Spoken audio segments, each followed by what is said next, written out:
साथियों सलाम नमस्ते सत श्री अकाल और जय भीम जोहार। साथियों एक शेर याद आता है मुझे कि जवानी में किसी से बात करना भी कयामत है, जरा सी बात को लोग बना देते हैं अफसाना। अक्सर ऐसा ये लड़कियों के साथ होता है, किसी स्त्री पर लांछन लगाना, किसी लड़की पर कोई भी इल्जाम धर देना बहुत ही आसान होता है। लेकिन जब चारों तरफ से ही आरोपों की बौछार होने लगे, बारिश होने लगे और वो वर्षा तेजाबी हो जाए तो थोड़ा विचार करना चाहिए, ठहर कर सोचना चाहिए उस किरदार को भी और हम जैसे लोग जो समीक्षा करने का, विश्लेषण करने का दावा करते रहते हैं। आपको पता है साथियों, झारखंड में एक तूफान सा मच रखा है। तूफान क्या है? कुमी समुदाय ने क्या मांग कर दी कि हमें एसटी का दर्जा दिया जाए। उसके बाद सड़कों पर तमतमाता हुआ आदिवासी समुदाय उतर आया, जिसकी अगुवाई चंद आदिवासी संगठन कर रहे हैं, जिसे बुद्धिजीवी शामिल हैं, कुछ एक्स मिनिस्टर हैं, एक्स एमएलए हैं, कुछ पॉलिटिकल पार्टी के लोग, और अलग अलग ढंग से विरोध प्रदर्शन हो रहा है और लगातार हो रहा है। और इस बीच एक दो नेत्रियां खुलकर सामने आती और उनके भाषण पर तालियां बजती और देखते ही देखते नायक हासिल कर लेती हैं दो लड़कियां, जिनमें से एक है निशा कुमारी भगत, जिनकी मैं चर्चा कर रहा हूं।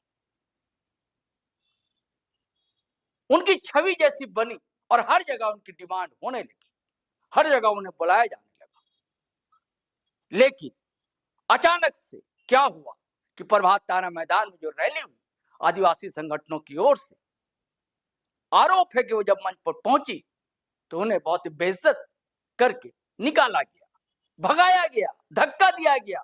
सिर्फ उन्हें ही नहीं, केंद्रीय सरना समिति के अध्यक्ष फूलचंद तिर्की को और निशा भगत को। निशा भगत आजकल केंद्रीय सरना समिति महिला मोर्चा की अगुवा है, अध्यक्ष। और कुछ दिनों पहले तक, यानी कि विवाद शुरू जब हो रहा था, तब तक वो जेल कैंप की नेत्री थी और जेल कैंप से गुमला से चुनाव भी लड़ा।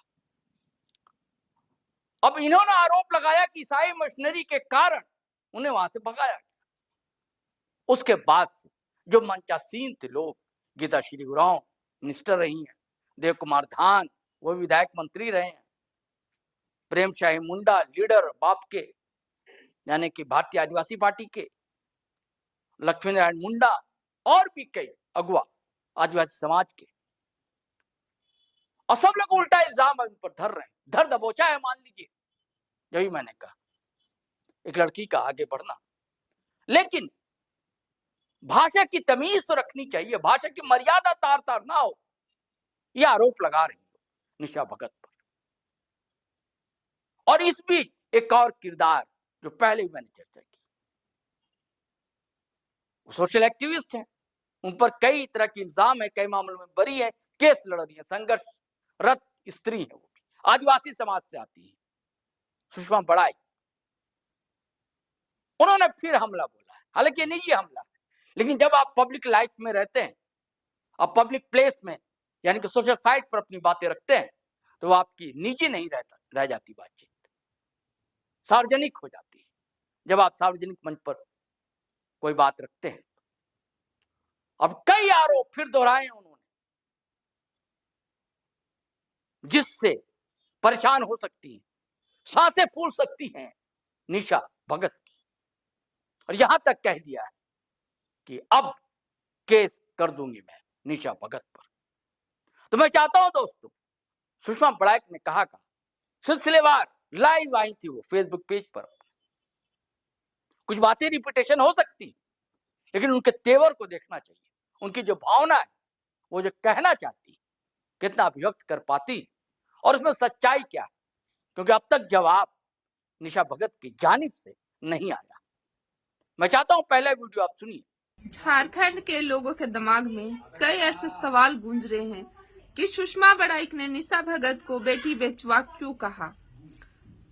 सही बात है, कोई महिला का सम्मान करना चाहिए, लेकिन मेरे नजर में कोई महिला हो, पुरुष हो, कोई भी व्यक्ति हो, जो अपराध करता है वो अपराधी होता है। जो संविधान के बाहर जाके काम करता है वो सजा का हकदार होता है। मेरा यही नियम है।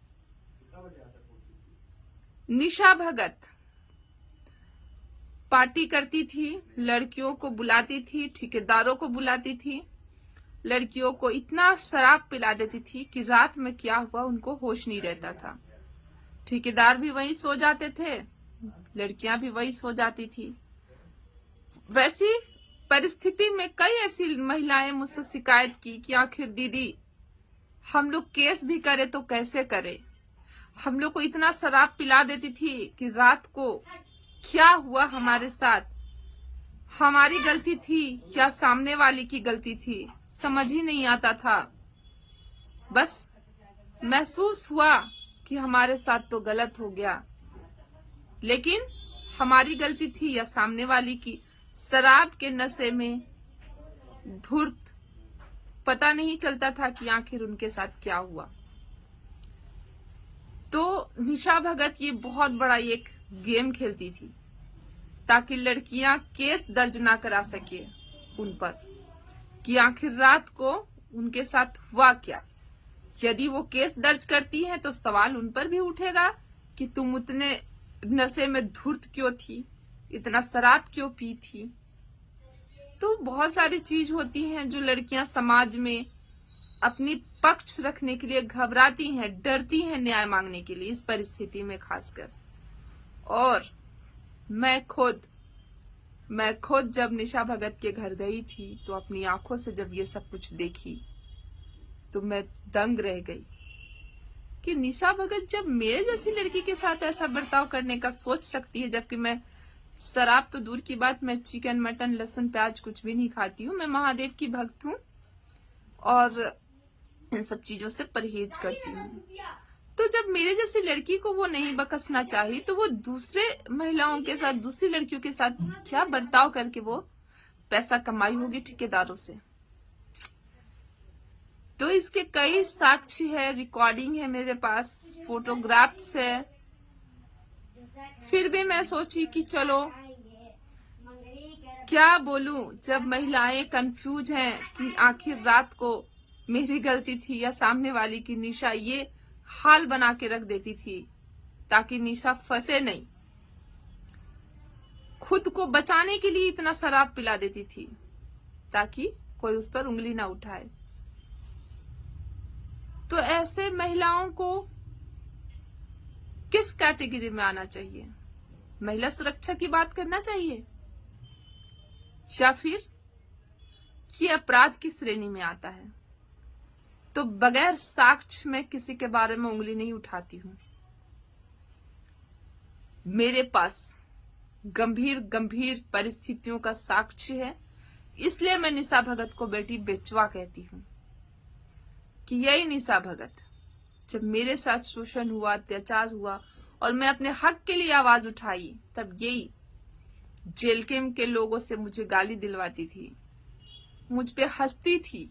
तो कहते हैं ना कि भगवान सब देखते हैं, वो 24 घंटा धरती का निरीक्षण करते हैं। आप अपनी गलतियों को कहाँ छुपाएंगे, किससे छुपाएंगे? कर्मा रिटर्न होता है और आप अपने कर्मों से नहीं बच सकते हैं।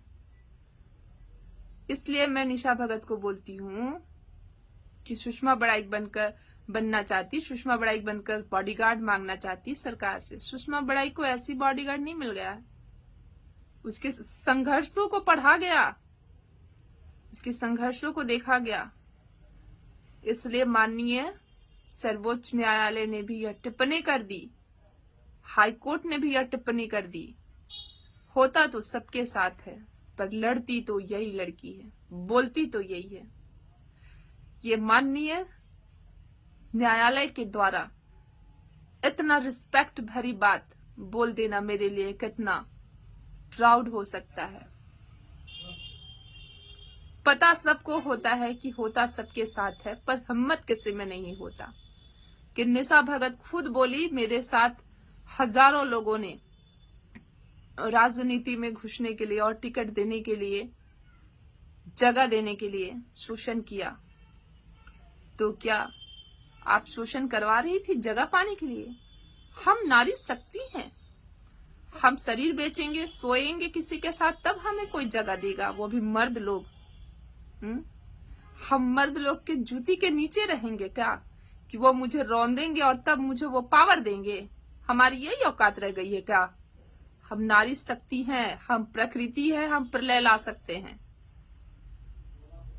हम भूखा रह सकते हैं, लड़ सकते हैं, लेकिन शरीर नहीं बेच सकते। वही प्रकृति है। भगवान 2 हाथ दिए, 2 पैर दिए, 2 आंखें दिए। हम मेहनत करके कमा के खा सकते हैं। क्या हम पद और पावर के लिए शरीर बेच देंगे या पैसों के लिए दूसरों को बेच देंगे?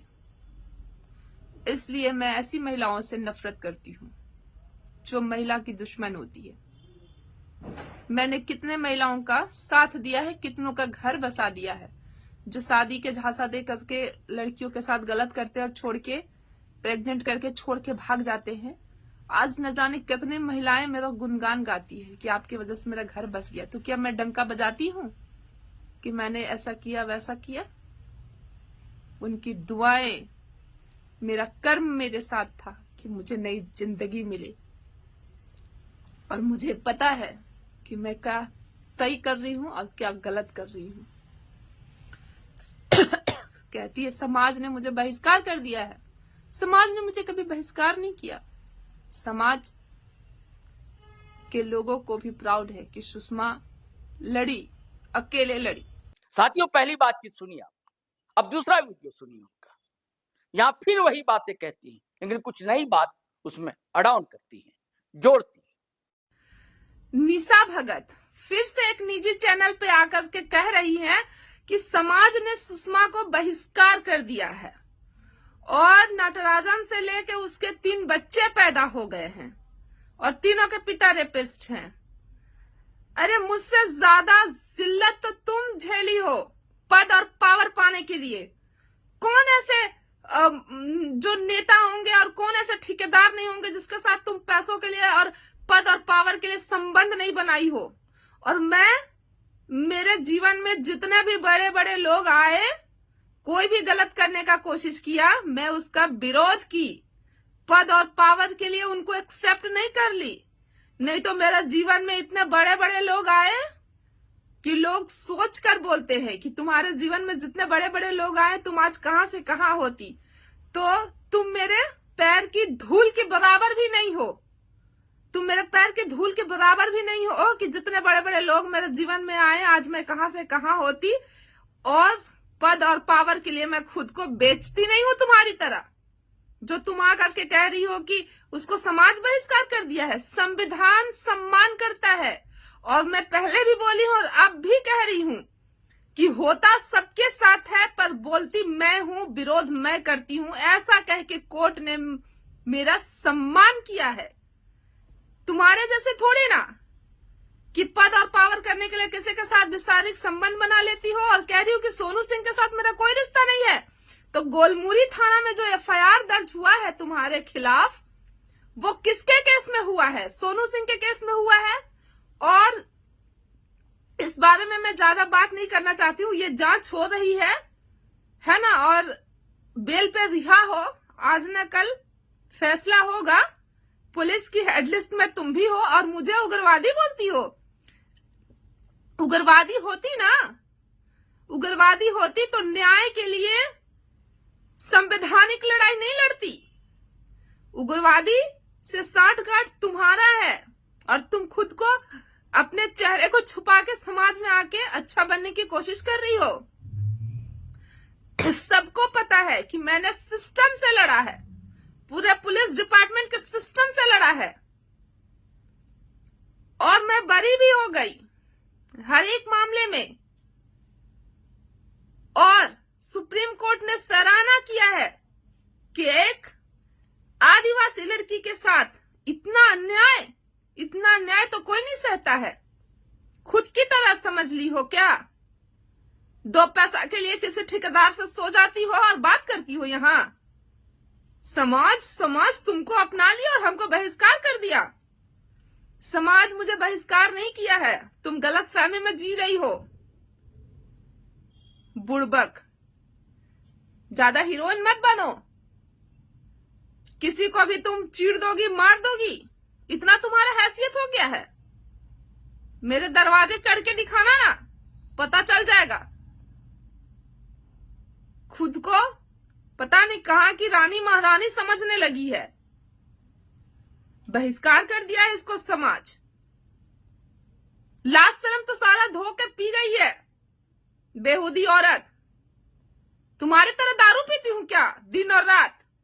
एक दिन लड़का के साथ नहीं रहेगी तो मन नहीं भरता है। एक रात में 10-10 लड़के तुम्हारे साथ नहीं रहेंगे तो तुमको चैन नहीं आता है। बात करने आई है यहाँ पर। लाज शर्म तो कुछ है नहीं, कुछ भी आके बोल देना है।